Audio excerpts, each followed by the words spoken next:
क्या आप जानते हैं कि मैराथन को उसका नाम कैसे मिला?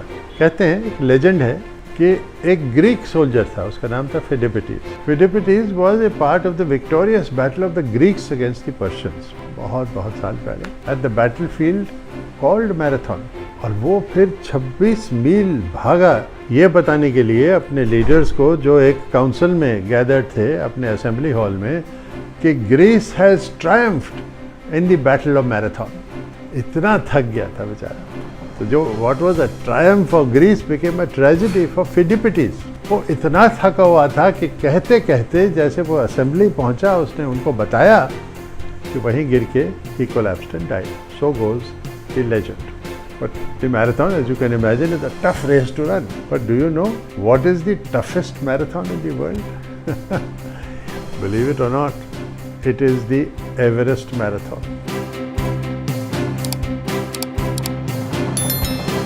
ये एक ऐसा marathon is that it is conducted at the highest mountain in the world, Mount Everest. अब इसमें वो जो रनर्स हैं, couple of hundred runners assemble at the Everest base camp at nearly 20,000 feet, and then they run all the way to Namche Bazaar at about 13,000 feet. This is a very rarefied atmosphere in which you are running a marathon of this distance.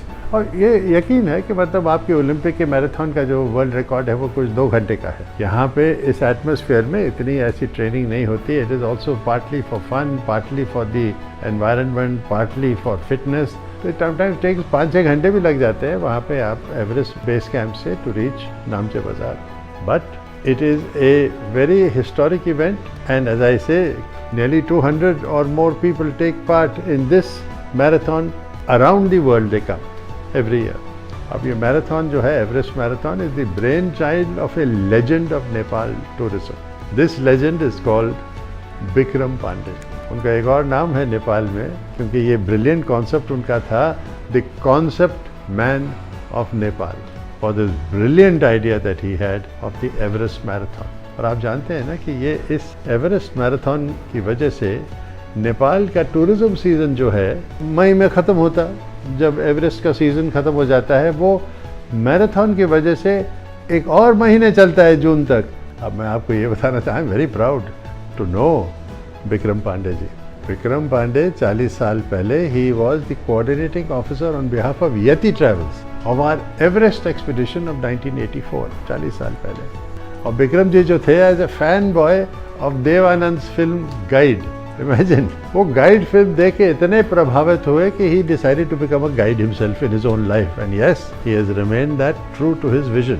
मैं कभी भूल नहीं सकता हूँ that handsome young man. वो बहुत ही smart, मतलब काली cap पहन के वो हमारे साथ एवरेस्ट बेस कैंप पे नियरली 19,000 फीट, 20,000 फीट वो, और ठंडी हवा चलती रहती थी। हमको अपना वो बैलाक्लावास पहनते थे, you know, protect us against the chill wind, and we would sit around that big table in the middle of the camp with all of us, all the Everest team members, and drink endless cups of hot steaming tea and talk about mountaineering, talk about life in Nepal and in India. I can't forget those days ever. हमारे सामने there was the ice fall. Ice fall where the maximum deaths on Mount Everest had occurred. At 18,000 feet we are at Everest base camp, and then we go up to 20,000 feet for camp 1, crossing the ice fall. And from 20,000 to 22,000 feet is when you go to Camp 2, and then you cross the Western Coombs at that point of time. अब वहाँ पे हम जब base camp पे बैठे हुए थे, we can see at the distance the imposing peaks of Nuptse and Lhotse, and then the massive of Mount Everest. और हम सुन सकते थे the ominous thunder of ice cracking and breaking on the ice fall. My goodness, what a chilling sound, and what an unforgettable backdrop for any conversation. अब Bikram is not only a legend in Nepal, वो consul भी हैं of Greece in Kathmandu. उनकी गाड़ी का एक CD number plate भी है. He is a great man. Not only has Bikram made the Everest Marathon one of the most successful marathons in the world. It began in 2003 to celebrate 50 years of the Tenzing Hillary climb of Everest in 1953, और अब now it has reached its 71st anniversary. It is called the Tenzing Hillary Everest Marathon. और इस साल Jamling Tenzing and Peter Hillary took part in the celebrations, and they planted saplings of the precious Rhododendron barbatum tree that is an essential feeding habitat of the rare protected Himalayan musk deer.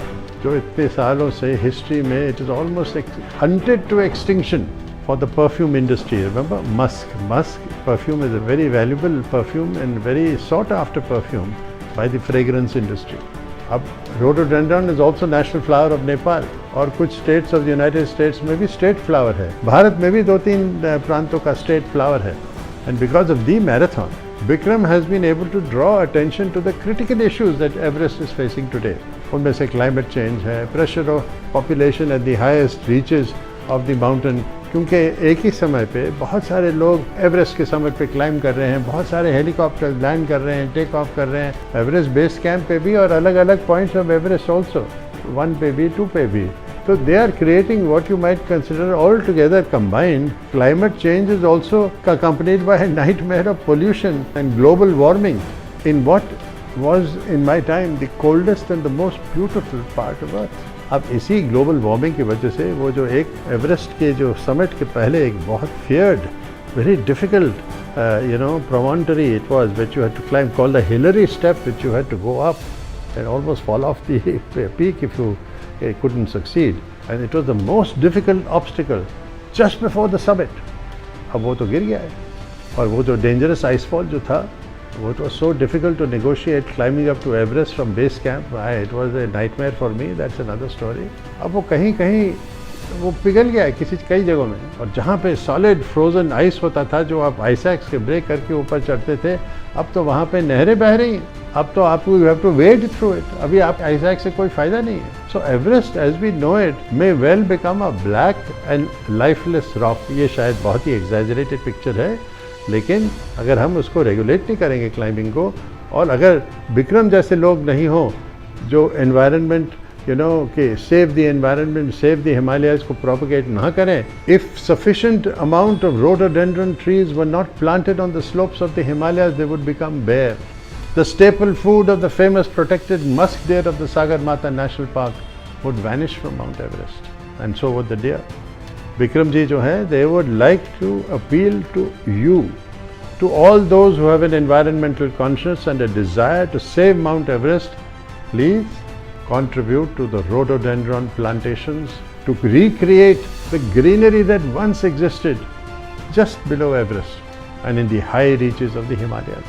Bikram के organization का नाम है Himalaya Expeditions. इनकी expedition है, it is an expedition to save Everest, not just climb Everest and then brag about it and never climb any other mountain after that again. 40 years ago, when I was in Everest myself, few people had the good fortune and privilege to stand in the place where I was able to stand, looking up at the highest mountain in the world. What a sight, what a time.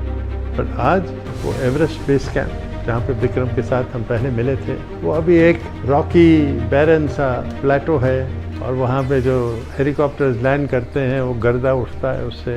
Unlike हमारे time में जो snow था फैला हुआ पूरे area में, side में base camp के नदियाँ भी चलती थीं, और मुझे याद है आइस का पानी था तो उस वक्त नीचे लो रीचेस पे पिघलता था. And I remember when I saw this 40 years ago. Please help Bikram and people like Bikram to save Everest, not only for climbers like you and me, but also save the beautiful and gentle musk deer who are losing their habitat and who have been hunted almost to extinction for no fault of their own. These gentle, dumb creatures who are dying. Give them a chance to live their beautiful life in the Himalayas. Give Bikram a helping hand to continue the Everest marathon with a noble purpose to save the Everest and the Himalayas.